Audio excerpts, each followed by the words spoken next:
On any nature walk I take, I always go past Great Swamp Lake. Turtles, lizards, a water snake. Reptiles live in Great Swamp Lake. If we wait a little while, we might even see a crocodile. I already see one, Dad. You're standing on him, and he looks mad.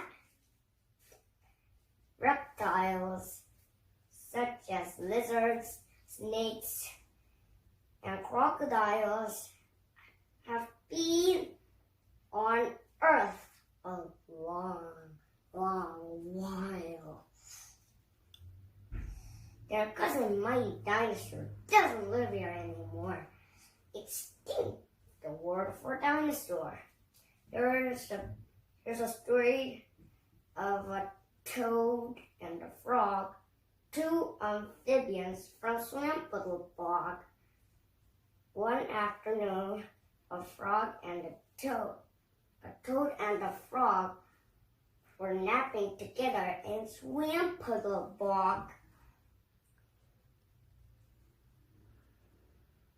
A fine, fat fly came a-buzzing right between the toad and his cousin.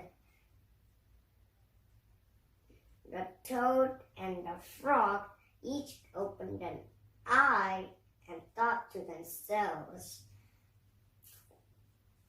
"A fine, fat fly! I'll shoot out my tongue with the zip and the zap, have a quick swallow, and go on with my nap." Out came the tongues as quick as a shot and tied themselves up in a big sticky knot. Where was the fly? The fly was still there, but the two sticky tongues were stuck in the mid-air. To untangle them took the rest of the day. For the fly, he got away. And what do we learn from the fly that came buzzing? Never stick at your tongue at your cousin.